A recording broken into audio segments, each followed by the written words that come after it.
All right.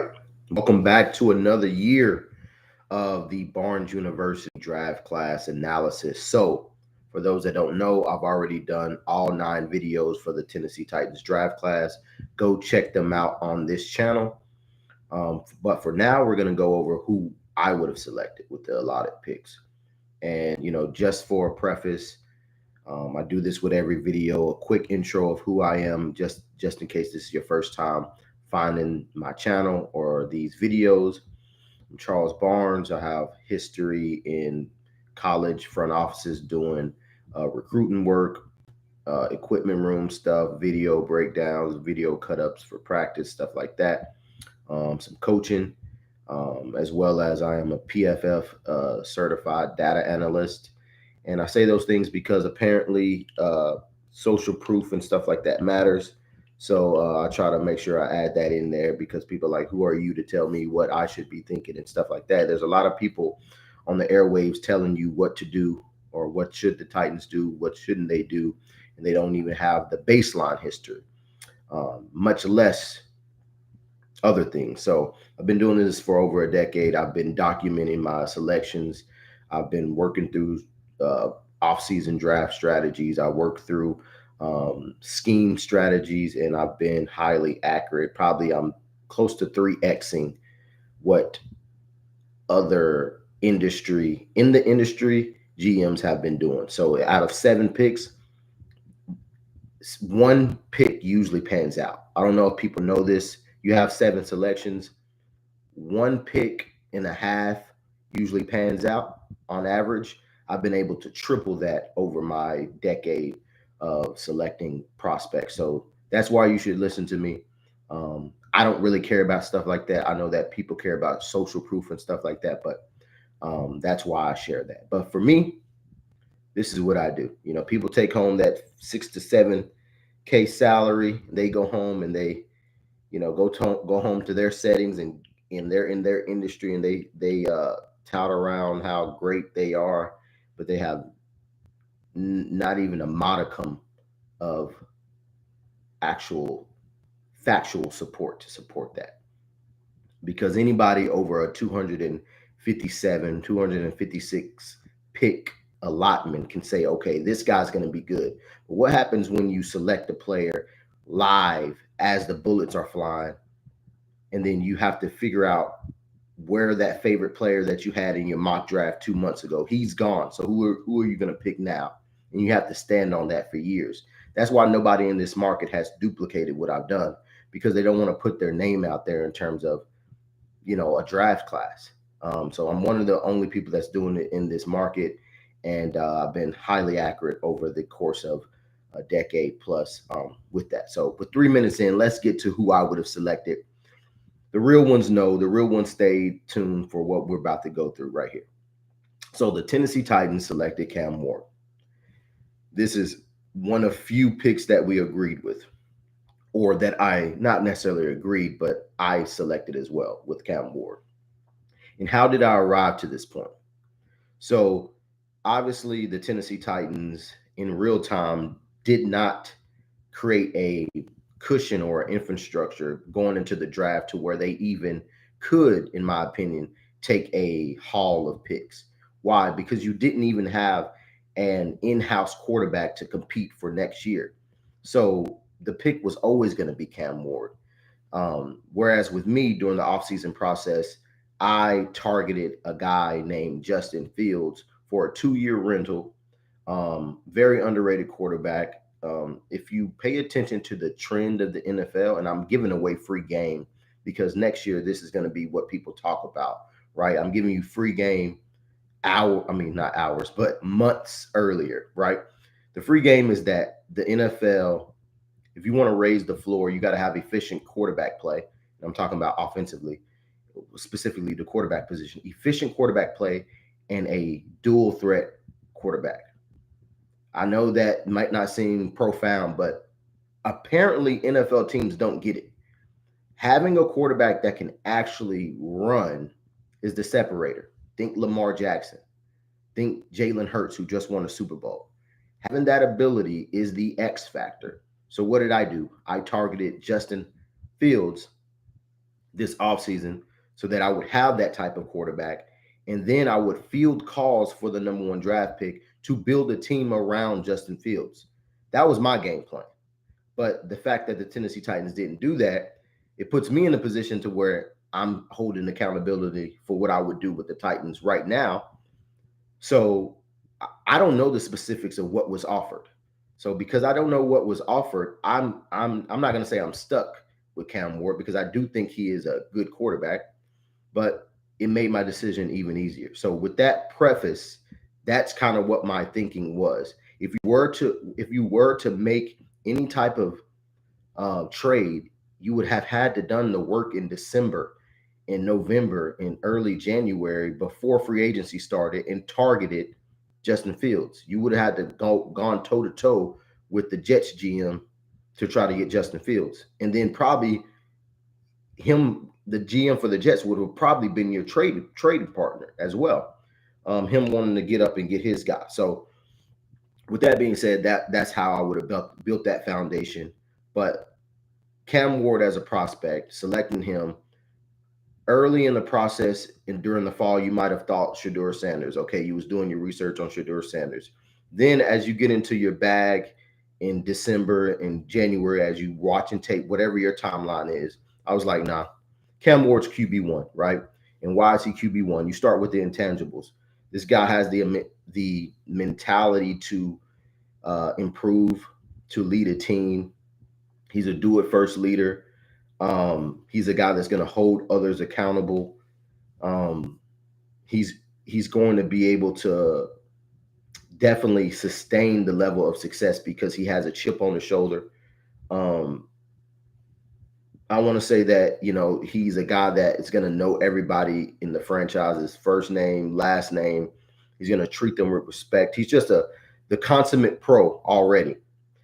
So that right there is going to catapult him and sustain his longevity in this league for a while anyway. Outside of that, as a player, a lot of people will talk about his ability to be a magician and work outside of the pocket and break tackles, but a lot of quarterbacks can do that. It's about what you do once you get outside the pocket. Are you looking to run, or do you still have your head up to make a play down the field? And he does, almost to a detriment. He has an uncanny ability to place the football wherever he wants, especially from 5-10 yards intermediate. He has excellent arm angles, excellent velocity, excellent arm mechanics and throw mechanics. He can operate from the pocket. I think a lot of people early in the process thought that he was just a guy that was just playing around, throwing around, but he can also operate in the pocket. In fact, he prefers to operate in the pocket. As a player, like I said in my video for the Titans, going over their analysis, which you can go back and check that out, is, they took the player that best fit them, but outside of the player that best fit them, they took probably one of the top 7. I'm going to give it some leeway in this video. Probably the top 7 to 10 quarterback in the last 12 or 13 years. So if you go back to 2012, Cam Ward is probably a top 7, 8, 9-ish quarterback through 12 years of study. To me, he'd be over Trevor Lawrence. He'd be over, go figure, Justin Fields. He'd be over Daniel Jones, Kyler Murray. He wouldn't be over Joe Burrow for me. He'd be over Jalen Hurts. He'd be over Justin Herbert to me. And I'm talking about not past, because a lot of people want to say Justin Herbert. People didn't know Justin Herbert was Justin Herbert until Justin Herbert became Justin Herbert. Let's put that like that. Coming out of Oregon, people thought what they thought about him. So I think the only quarterbacks that he wouldn't be over is last year's crop, a good portion of last year's crop. Williams, Daniels, May, he wouldn't be over them. He's not over Burrow. He wouldn't be over in 2012 from Luck or even Wilson, because that's kind of the name of my game. I was early on Russell Wilson all those years ago. Had a late first round grade on him, but I just he wouldn't be better for Russell than Russell Wilson for me personally. And then everybody else in between, man. 2018, Lamar Jackson, who got taken at the bottom of the first round. I don't think many people thought that much of him outside of running. So what Lamar Jackson has become has been truly amazing. But the pre-draft process, I don't know if he would have been ahead of Cam Ward. Same thing with Baker Mayfield. So he'd be in that top 7, 8, 9 at the least 10 in the last 12 years. So you have to take that type of player. I want to get to some positives. I wrote some notes, obviously, on all of these players, as well as when I did the Titans. I want to make sure that I kind of leave the cupboard empty here. So I wanted to talk about the good, the bad, the ugly, making sure that I'm getting everything. He loves the day-to-day football first type of ambition. He has a high ceiling because of it. He loves the day-to-day. Obviously, I just said that. Ideal RPO quick tempo quarterback. So I would say he's the perfect RPO quick tempo quarterback. What does that mean? Quick release, excellent ball placement, and he gets the ball out perfectly. So I would say probably over the years, he's probably the perfect number one RPO quick tempo quarterback. He's an okay athlete, not elite. I already said uncanny ball placement and arm talent. He's a film junkie. I already said the unbiased opinion. He'd probably be QB 4 or 5 from just last year's draft class, which kind of puts it in perspective of how special last year's draft class was for quarterbacks.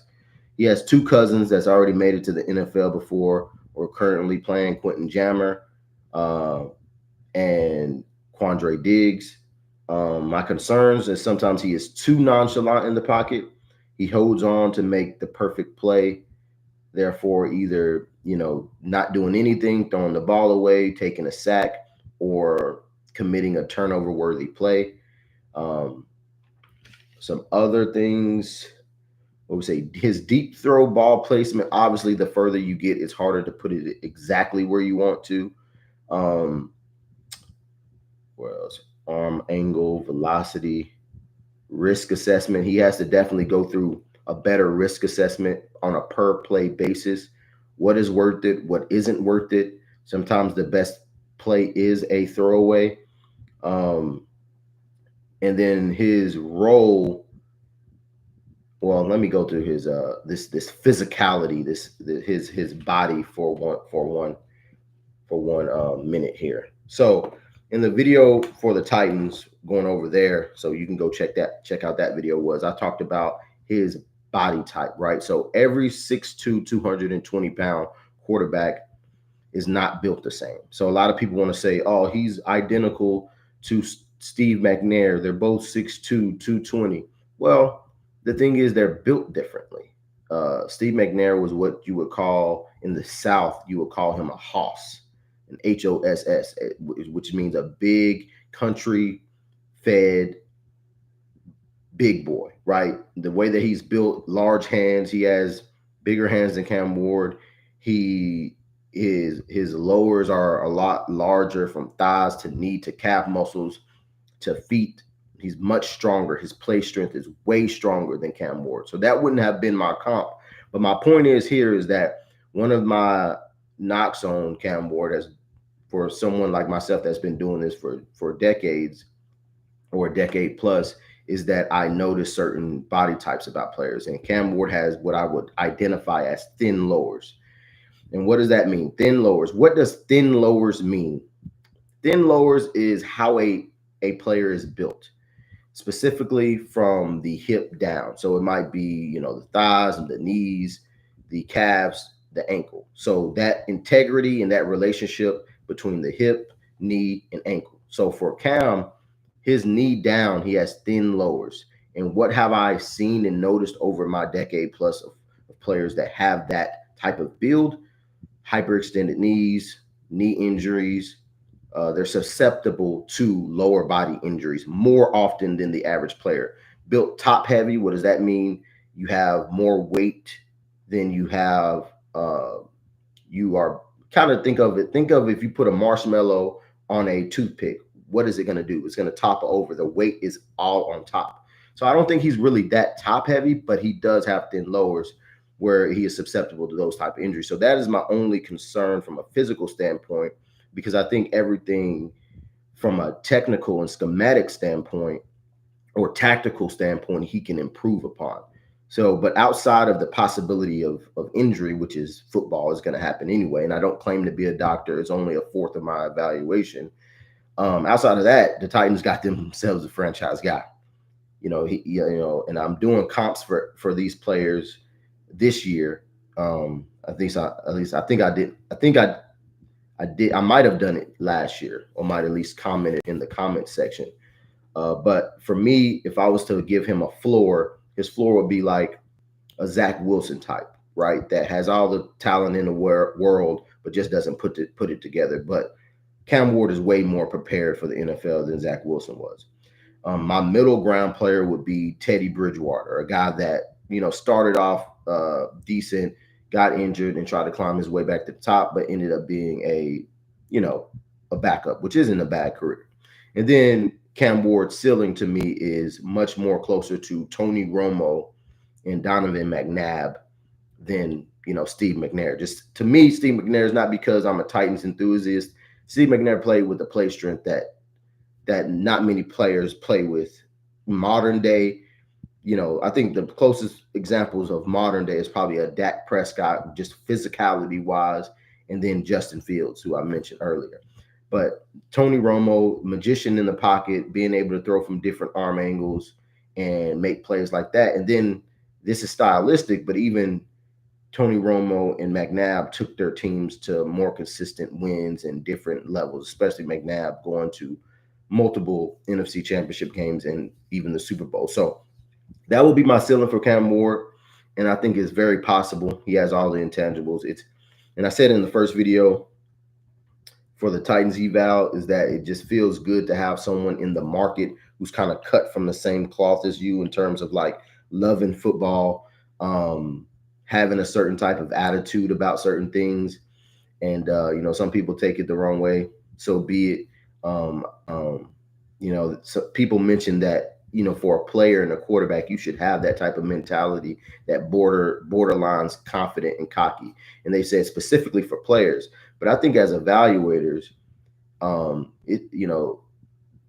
evaluation to me is a competitive sport. So with that being said, always having that edge to compete is extremely important as well for me. That's my edge. So with that being said, I think this is an excellent pick. If all pans out, definitely an A++. Because you never know when you're going to get this type of caliber collection of player, right? The off field and the on field, the story. The only thing I have concerns with is obviously the turnover worthy plays, the nonchalant attitude in the pocket at times, and obviously the build. But other than that, I like the pick.